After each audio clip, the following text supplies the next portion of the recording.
Study IQ IAS, अब तैयारी हुई अफोर्डेबल। हेलो दोस्तों, नमस्कार। स्वागत है आप सभी का स्टडी IQ में। मैं हूं आपका दोस्त एजुकेटर दीपांशु सिंह। तो आज हम लोग बात करने वाले हैं, बहुत ही महत्वपूर्ण स्टेटमेंट आया है रशिया का यूनाइटेड नेशंस को लेके, specially United Nations security council की अगर हम बात करें तो रशिया ने बोला है कि इंडिया एक लीडर देश है और इस समय सबसे महत्वपूर्ण कंट्री है, सबसे इंपॉर्टेंट कंट्री है। तो उन्होंने अपनी दोस्ती को कंटिन्यू करते हुए ये बताया है कि इंडिया को permanent seat UN Security council की बिल्कुल मिलनी चाहिए।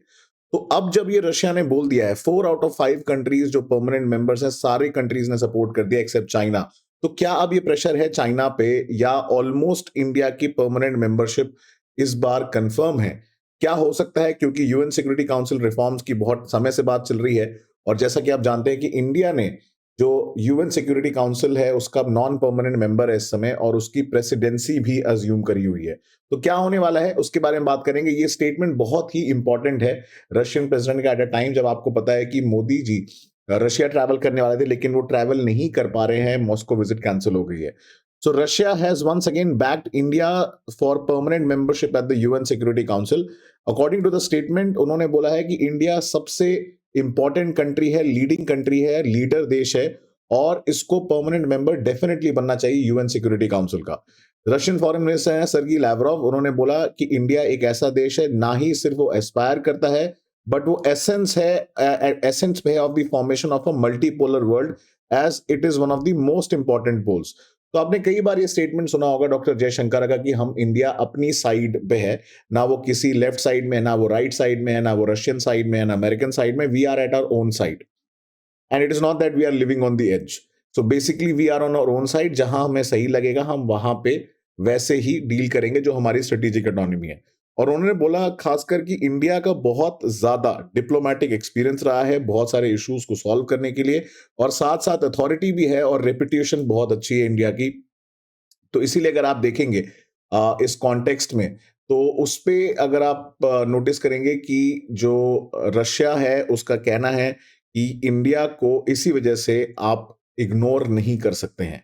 और जैसा कि हम जानते हैं कि इंडिया ने 1 दिसंबर 2022 को अगर आप देखेंगे, उन्होंने अज्यूम किया है, इंडिया ने जो यूएन सिक्योरिटी काउंसिल की रोटेशनल एक प्रेसिडेंसी होती है। तो अभी आप देखेंगे जो फाइनल मंथ है ऑफ द 2 ईयर स्टिंट, दो साल के लिए नॉन परमानेंट मेंबर्स बनते हैं, तो उसकी प्रेसिडेंसी अज्यूम करी और बहुत सिग्निफिकेंट रिफॉर्म्स जो है इंडिया पुश करने वाला है। तो आगे इस पे चर्चा करेंगे, बट उसके पहले अगर आप मेरे साथ जुड़ना चाहते हैं ऐसे ही डिटेल तरीके से, फाउंडेशन बैच में पढ़ना चाहते हैं, जैसे कि आप देख सकते हैं ज्योग्राफी की क्लास ले रहा हूं मैं बैच में, अब बैच 10 चालू होने वाला है, तो वो भी लाइव हो चुका है। अगर आप वेट कर रहे थे नई तरीके से जुड़ने के लिए, तो आप मेरे से ज्योग्राफी, करंट अफेयर्स, सोशियोलॉजी दोनों पढ़ सकते हैं। और इस समय अगर आप देखेंगे कोड डीप लाइव आप यूज करेंगे, 30,000 का कोर्स है इस समय, लेकिन वो इमीडिएटली आपको डिस्काउंट मिल जाएगा 18,999 का। 2 साल की वैलिडिटी रहेगी। आप बार बार वीडियो देख सकते हैं, लाइव क्लासेस है, मेंटोरशिप है, डेली आंसर राइटिंग है। और मेरे को बहुत खुशी होती है कि जब मैं क्लास में बच्चों को बोलता हूं आंसर राइटिंग करने के लिए और वो आंसर राइटिंग कर रहे हैं, उनका डेली फीडबैक मिल रहा है। साथ साथ ऑप्शनल अगर अभी तक आपका डिसाइड नहीं हुआ है तो आप मेरे साथ सोशियोलॉजी ऑप्शनल के लिए जुड़ सकते हैं। इसमें भी आपको हिंदी इंग्लिश दोनों में नोट्स मिलेंगे डिटेल तरीके से, पीडीएफ मिल जाएगी प्रिंटेबल फॉर्मेट में, लाइव क्लासेस होंगी। 5 महीने का कोर्स है, तो ये जो लोग 2023 के लिए प्रिपेयर कर रहे हैं या 2024 के लिए प्रिपेयर कर रहे हैं, दोनों लोग इसके साथ जुड़ सकते हैं। तो India one of the most important poles है in the multipolar world, Sergei Lavrov ने बोला है। और उन्होंने डिस्क्राइब किया है कि सबसे महत्वपूर्ण कंट्री इस रीजन में, बहुत ज्यादा दबदबा है इंडिया का, चाहे वो साउथ एशिया हो या within the Shanghai Cooperation Organisation हो। इंडिया बहुत एक्टिव रोल प्ले करता है, जैसा कि आजकल यूएन में भी कर रहा है। और इंडिया एक ऐसी कंट्री है जो एसेंस पे है इन सब चीजों के लिए। तो ये बहुत ही महत्वपूर्ण एक स्टेटमेंट है, एक पुश है towards the UN Security council reforms bye Russia. और प्रीटी श्योर, क्योंकि देखिए रशिया और चाइना के रिलेशंस बहुत अच्छे हैं। अब इसमें से आप में से बहुत लोग बोलेंगे सर इसमें नया क्या है? नया यह है कि बार बार रशिया की बैकिंग जो है वो कहीं ना कहीं चाइना पे प्रेशर क्रिएट करती है, क्योंकि चाइना और रशिया की दोनों की आपस में डिपेंडेंसी है, specially after the Russian Ukraine war. तो इंडिया ने, जैसे ही आप देखते हैं कि 15 जो नेशन जो है यूएन सिक्योरिटी काउंसिल में, उसमें रोटेशनल प्रेसिडेंसी मिली हुई है, तो उसमें कई सारे इवेंट्स ऑन काउंटर टेररिज्म और मल्टीलैटरलिज्म पे होस्ट करने वाले हैं। In fact external affairs minister doctor S Jaishankar हैं, वो जाने वाले हैं अमेरिका दिसंबर 14 को, और उस पर जो मीटिंग है 14 और 15 दिसंबर को, उसको वो अमेरिका में अटेंड करने वाले हैं। और इंडिया रशिया की अगर हम दोस्ती यारी की बात करें तो a friend in need is a friend indeed की कहानी बड़ी अच्छी बैठती है यहाँ पे, क्योंकि अगर आप देखेंगे जो यूक्रेन वॉर है उसमें बार-बार, ठीक है, चाइना और बाकी कंट्रीज़ जो हैं वो लोग रेज़ोल्यूशन ला रहे थे अगेंस्ट रशिया। तो उसको अगर आप देखेंगे इंडिया ने कैंसल कर दिया और इसी वजह से अगर आप देखेंगे जो ये बार-बार एजेंडा उठाया जा रहा था रशिया की मदद करने के लिए, रशिया ने हाईली अप्रिशिएट किया इंडिया का पोज़ीशन, इंडिया ने एब्सटेन भी किया है इसको वोट को लेके। तो ये बहुत क्लियर है कि भाई जब भी इंडिया को ज़रूरत पड़ी है रशिया ने साथ दिया, जब रशिया को ज़रूरत है तो इंडिया भी साथ देगा। बट इसका मतलब ये नहीं है कि मोदी जी गलत चीज़ों का भी साथ देंगे। तो एक बहुत इंपॉर्टेंट चीज़ मैं आपको बताना चाहता हूँ, जैसे आपने देखा होगा जब अभी कुछ महीने पहले प्रधानमंत्री मोदी जी और रशियन प्रेसिडेंट व्लादिमीर पुतिन मिले थे, तो प्रधानमंत्री ने बहुत क्लियरली बोला था कि ये समय जंग का नहीं है, लड़ाई का नहीं है। तो आप देख सकते हैं कि मोदी जी बहुत क्लियरली अपनी बात को सामने रखते हैं और ये खुद ही में अपने आप में दिखाता है कि इंडिया का जो ग्लोबल स्टैचर है इस समय कितना सिग्निफिकेंट है एज़ अ लीडर है, कि हम लोग जो है अपनी पोज़ीशन बड़ी क्लियर रखते हैं और डरते नहीं हैं अपनी बात कहने से। ये बहुत महत्वपूर्ण है। तो अगर हम यूएन सिक्योरिटी काउंसिल के स्ट्रक्चर की बात करें, 15 मेंबर्स होते हैं जिसमें 5 परमानेंट मेंबर हैं जैसे कि चाइना, फ्रांस, रशिया, यूएस और यूके। 10 नॉन परमानेंट मेंबर्स हैं। अब ये 10 नॉन परमानेंट मेंबर्स जो होते हैं इनको हर अगर आप देखेंगे साल इलेक्ट किया जाता है, लेकिन वो 2 ईयर टर्म के लिए इलेक्ट होते हैं, 2 साल के लिए। और ये जो सीट्स है ये डिवाइडेड रहती है अलग-अलग रीजन में। जैसे 5 सीट होती है अफ्रीकन और एशियन रीजन के लिए, जैसे मतलब 3 अफ्रीका हो गए, उसमें से 2 एशिया हो गए। 1 हो जाता है, 1 सीट जाती है ईस्टर्न यूरोपियन कंट्रीज के लिए, 2 जाती है Latin American, Caribbean and the remaining 2 for western European and other countries जाती है। अफ्रीका एशिया पैसिफिक ग्रुप जो है वो बार-बार टर्न लेता है every 2 years to put up an Arab candidate also.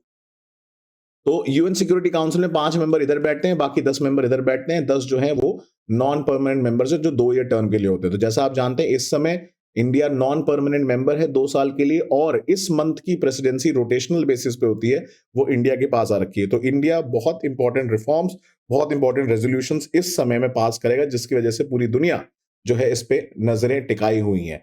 अब एक सवाल हर बार कॉमन सवाल है जो कई बार लोग पूछते हैं कि क्या नेहरू जी ने इंडिया की परमानेंट सीट जो पाने का मौका था 1950 में अपनी सीट के बजाय चाइना को दे दिया। काफी बार डायरेक्टली ये सवाल उठता है, ब्लेम उठता है, तो इसके बारे में अभी भी कोई क्लियर आंसर नहीं है।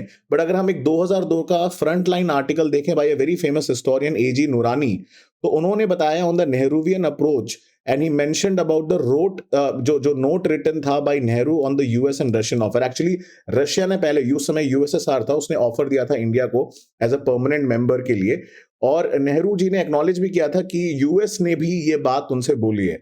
बट अगर हम रियलिटी की बात देखें तो ये सीरियसनेस इस ऑफर में थोड़ी कम कम दिखती थी, क्योंकि कोट अनकोट हम देखें जो नेहरू जी का नोट है इसके बारे में ये था कि informally suggestions have been made by the US that China should be taken into UN but not in the Security Council and that India should take her place in the Security Council. We cannot of course accept this as it means falling out with China and would be very unfair for a great country like China not to be a part in the Security Council. We have therefore made it clear to those who suggested this that we cannot agree to this suggestion. We have even gone a little further and said that India is not anxious to enter Security Council at this stage. Even though a great country, she ought to be there. The first step to be taken is for China to take her rightful place, and then question for India might be considered separately. Now, ये बहुत clearly बताता है कि नेहरू जी ने China को यहाँ पे favour किया इंडिया की जगह। उस समय शायद इंपॉर्टेंस इस की नहीं रियलाइज हुई, लेकिन आज हम देखें तो कहीं ना कहीं इस चीज का सेटबैक हम लोग आज तक झेल रहे हैं। तो नेहरू जी को उस समय लगा था कि शायद ये ऑफर इतना अच्छा नहीं है। ऑफर जो है वो दोनों तरफ से काउंटर ऑफर आया है, अगर जैसे यूएसएसआर ने ऑफर किया वैसे यूएस ने भी फीलर एक ऑफर दिया है, तो उन्हें लगा था ये सीरियस ऑफर नहीं है, क्योंकि चाइना इंडिया का रिलेशनशिप बड़ा अच्छा था। चाइना जू एन लाई और इनके साथ नेहरू जी की पर्सनल बॉन्डिंग थी। वहीं पे बाद में नेहरू को बहुत बड़ा सेटबैक लगता है नेहरू जी को, जब चाइना ने हमला कर दिया इंडिया पे। उन्हें लगा था कि हिंदी चीनी भाई भाई जो है वो सच है, लेकिन जैसा कि हम जानते हैं कि चाइनीज पे कभी भरोसा नहीं किया जा सकता और कहीं ना कहीं ये जो खामियाजा है हमें आज तक भुगतना पड़ रहा है। तो इंडिया को अपना राइटफुल प्लेस गेन करने के लिए आज तक फाइट करनी पड़ रही है। तो ऐसे ही एक ग्रुप बना था 92 में, India, Brazil, Germany and Japan, जिसको G4 ग्रुप बोला जाता है, जिसने अपने क्लेम्स पुट फॉरवर्ड किए थे फॉर डिमांडिंग परमानेंट मेंबरशिप। उसके अलावा अगर आप देखेंगे और भी कंट्रीज हैं, जैसे साउथ अफ्रीका भी बोलती है कि हम भी एक सबसे बड़ी कंट्री अफ्रीकन रीजन की, तो हमें भी मिलनी चाहिए। तो इसको रिटेलिएट करने के लिए ग्रुप बना है इटली, पाकिस्तान, मेक्सिको, इजिप्ट जैसी कंट्रीज का, जो चाहता है कि इन कंट्रीज को परमानेंट मेंबरशिप ना मिले। इसका नाम है यूनाइटिंग फॉर कंसेंसस। और उसको कॉफी क्लब भी बोला जाता है। आज के टाइम पे 40 मेंबर हैं इसमें। जैसे कुछ कंट्रीज जो हैं, जैसे कि अगर आप देखेंगे इटली, स्पेन, ऑस्ट्रेलिया, ये सारी कंट्री नहीं चाहते हैं कि ये G4 मेंबरशिप जो है इनको परमानेंट सीट मिले। इटली, स्पेन को दिक्कत है जर्मनी से, पाकिस्तान अपोज्ड है इंडिया से, अर्जेंटीना अगेंस्ट है ब्राजील के, और ऑस्ट्रेलिया है अगेंस्ट जापान के। तो हर किसी का अपना किसी ना किसी के साथ दिक्कत है। कनाडा, साउथ कोरिया जो है वो अपोज है डेवलपिंग कंट्रीज के लिए, बिकॉज उन्हें लगता है उन्हें ज्यादा पावरफुल हैं as compared to other developing countries. तो G4 सबसे ज्यादा इनका राइटफुल क्लेम है कंट्रीज का। काउंटर के लिए करने के लिए जो ग्रुप बना है उसका नाम है द कॉफी क्लब। तो दोस्तों ये था आज का वीडियो। आपका शायद ये डाउट क्लियर हो गया होगा कि यूएन सिक्योरिटी काउंसिल को लेके क्या करना है। अब इंडिया रिफॉर्म की तरफ पुश कर ही रहा है, और जहां तक रही नेहरू जी के सवाल की बात, तो वो भी मैंने क्लैरिफाई कर दी है। आप मेरे साथ जुड़ सकते हैं मेरे सोशल मीडिया प्लेटफॉर्म से, इंस्टाग्राम और फेसबुक, और मेरे वेबसाइट dipanshu.com से। और साथ साथ सक्सेस इन प्रीलिम्स प्रोग्राम, जो कि स्पेशली डिजाइन किया गया है for clearing and helping you in prelims, जिसमें आपको मिलेंगे live lectures along with daily MCQs, और 3500 एमसीक्यूज के साथ साथ आपको मिलने वाले हैं पीडीएफ एंड प्रिंटेड नोट्स मात्र 6000 रुपए में। आज ही यूज करें कोड डीप लाइफ। मैं मिलूंगा अगले वीडियो में। Till next time, thank you so much and जय हिंद। स्टडी IQ IAS, अब तैयारी हुई अफोर्डेबल।